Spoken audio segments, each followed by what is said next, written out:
وہ کہتے ہیں میں 20 سال جاتا رہا ملا کچھ نہیں. تو آپ نے لیا کیا ہے؟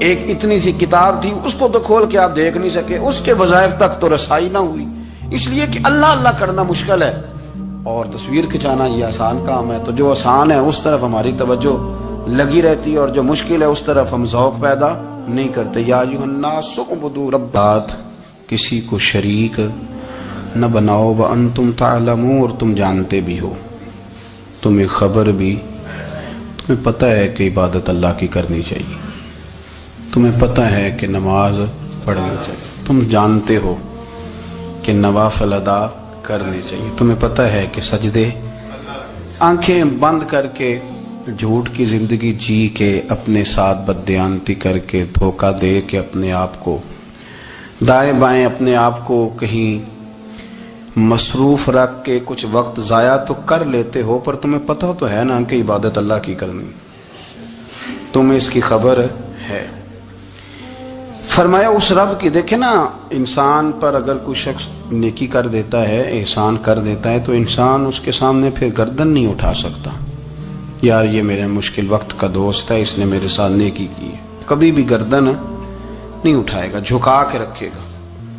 تو اگر عام کوئی نیکی کر دے تو اس کے سامنے انسان کبھی گردن نہیں اٹھاتا, تو جو رب ساری نعمتیں عطا فرمائے, جو کہے کہ تیری تخلیق میں نے کی, تجھ سے پہلوں کو بھی پیدا میں نے کیا, تیرے لیے زمین کا بچھونا بھی میں نے بچھایا, آسمان کی چھت بھی میں نے لگائی, تیرے لیے زمین سے ساری اناج کو, پھل کو, کھیتیوں کو نکالا بھی تیرے لیے, اب تو اس طرح کر کہ تو میری عبادت کر, تو میری بارگاہ میں جھک جا.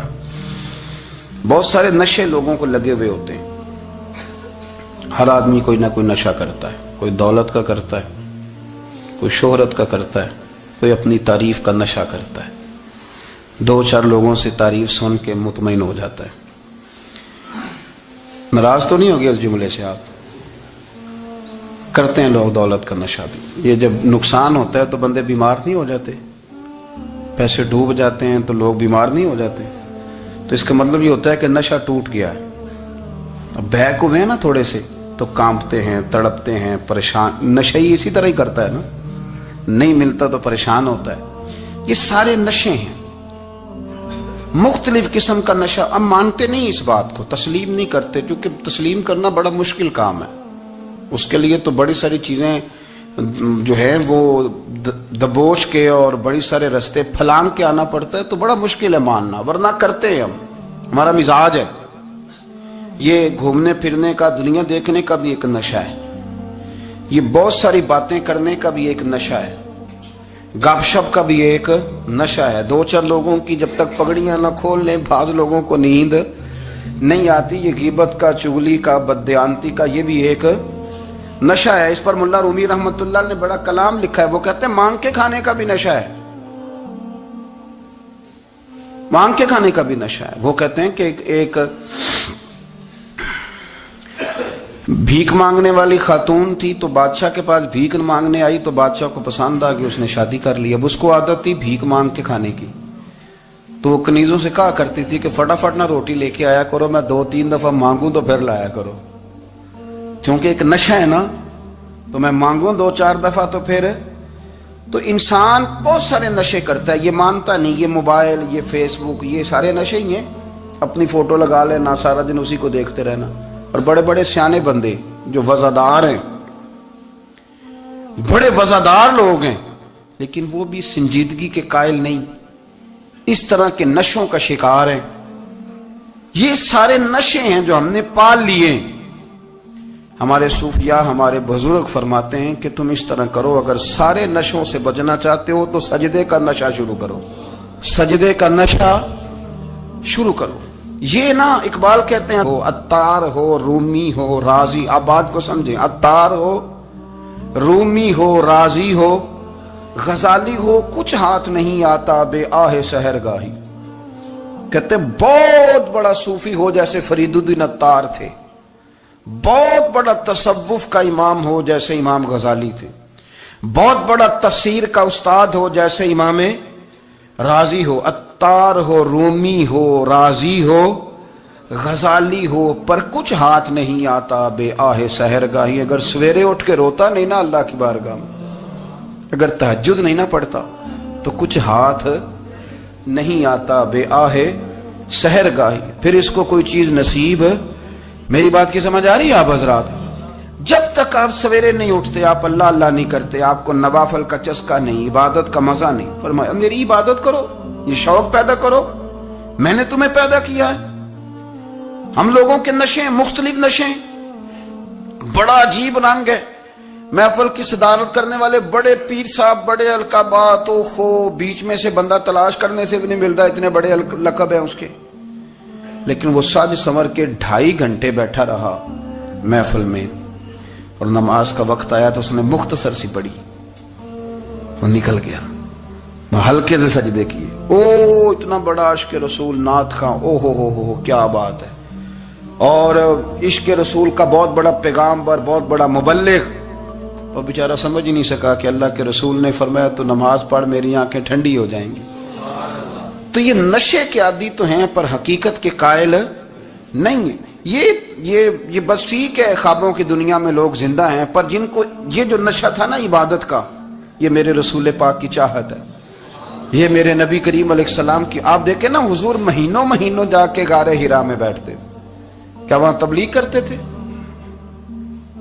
کوئی کتاب لکھتے تھے؟ رسول کریم علیہ السلام مہینہ رہتے غار حرا میں, کوئی نہ مجھے دیکھے, کوئی نہ مجھے ملے. حضور یہاں کیا ہے؟ فرمایا میں اپنے رب کی عبادت کروں گا. نبی کریم علیہ السلام نے سجدوں کے ساتھ پتھروں اور پہاڑوں کو آباد کر دیا, سجدوں کے ساتھ. آپ کا سجدہ آپ کو بہت ساری چیزوں سے چھڑا لیتا ہے, یہ بہت ساری جگہوں سے جھکنے سے بچا لیتا ہے. صوفیاء اولیاء یہ کیا کرتے تھے؟ یہ سجدے کا ذوق ہی تو پیدا کرتے تھے. سجدے کا ذوق. شاہ عبد العزیز دباغ رحمت اللہ تعالی علیہ اپنے مریدوں سے فرمایا کرتے تھے کہ اگر تم پکے نمازی بن جاؤ نا, تہجد گزار ہو جاؤ, تو میرے پاس آنا جانا چھوڑ دینا. عرض کی حضور کیوں؟ فرمایا میں تمہارے اور رب رسول کے رستے میں رکاوٹ نہیں بننا چاہتا, اب میرا مقصود ہے تمہیں وہاں تک پہنچانا. جب پہنچ گئے تو پھر میری ضرورت ختم ہو گئی. ہاں کبھی وسوس آئے, شک پیدا ہو, تکلیف ہو تو آنا, ورنہ میں نہیں چاہتا کہ میں رکاوٹ بنا رہوں. تم اللہ اللہ کرو, اس مالک کو راضی کرو. میرے رسول پاک علیہ وسلم نے فرمایا بندہ اللہ کے سب سے قریب اس وقت ہوتا ہے جب وہ سجدے کی حالت میں ہوتا ہے. کس کے قریب ہوتا ہے؟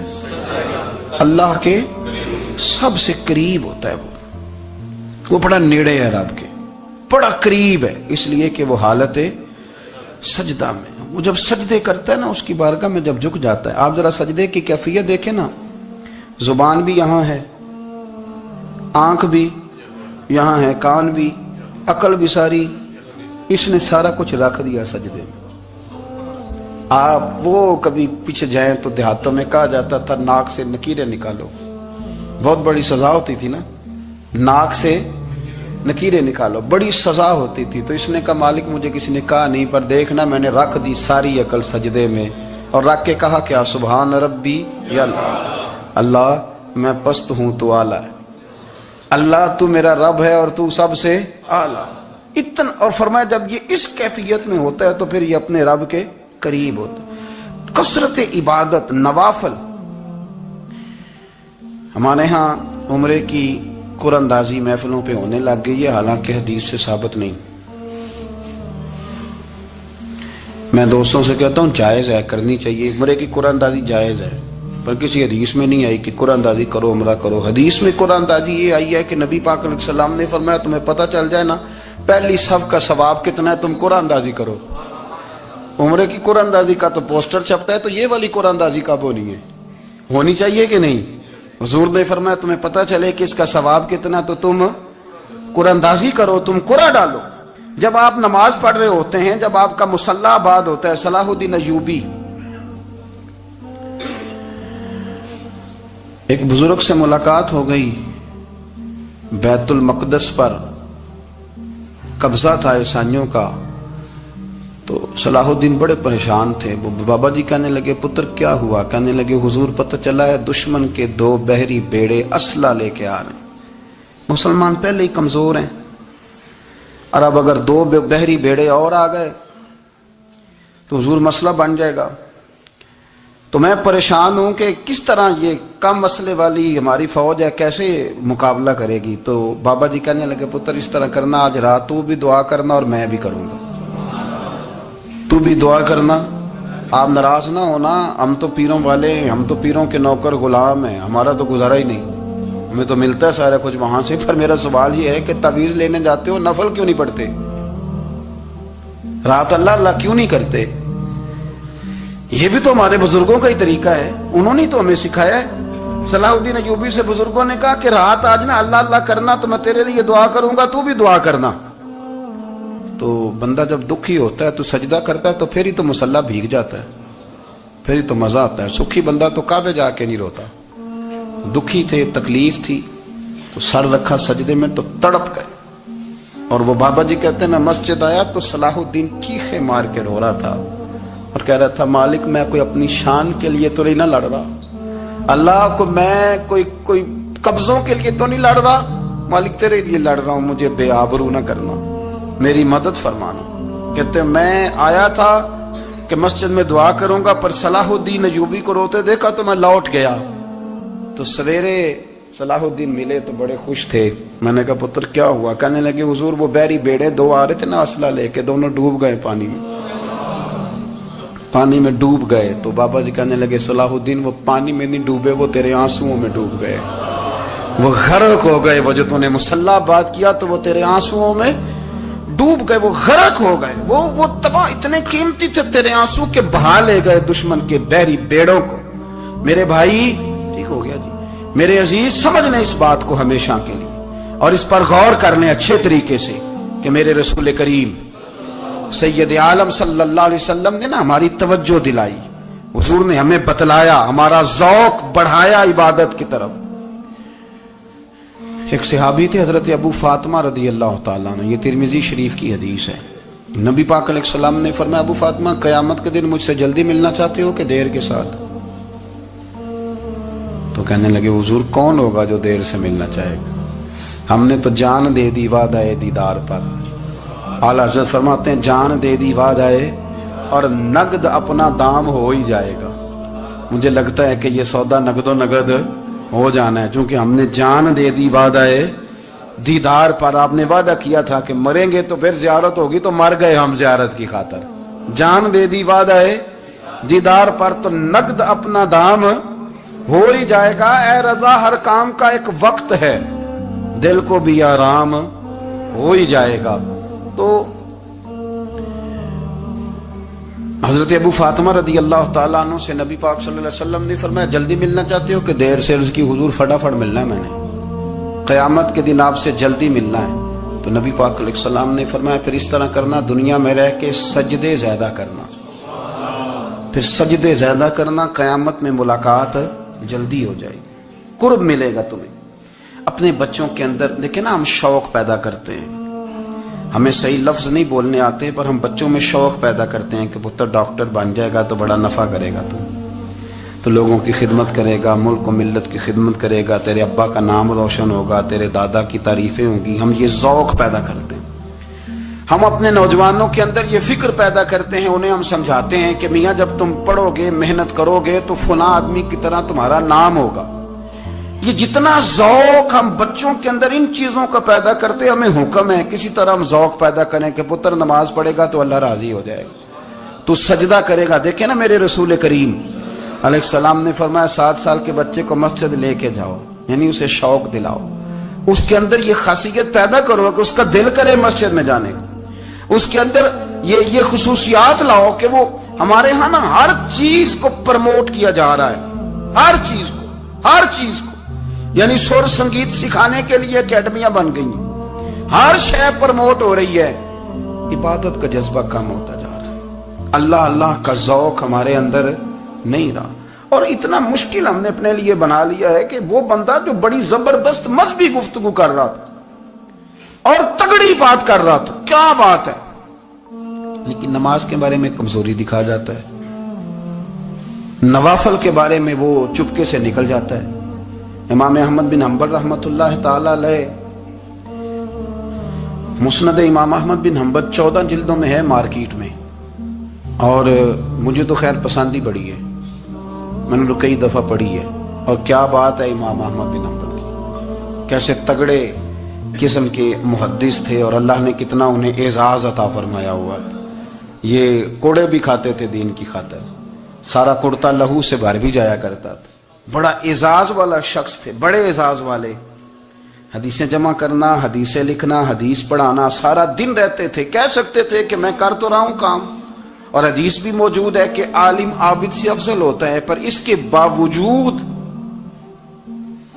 امام احمد بن حنبل رحمۃ اللہ علیہ 300 نفل فرض نمازوں کے علاوہ پڑھا کرتے تھے، 300 نوافل روز پڑھا کرتے تھے۔ ان کے بیٹے نے کہا ابا جی مکان خریدنا ہے تو کچھ جگہ کہاں کر کے لوں، بہت ساری آبادیاں، تو فرمایا پتر وہاں لینا جہاں مسجد قریب ہو۔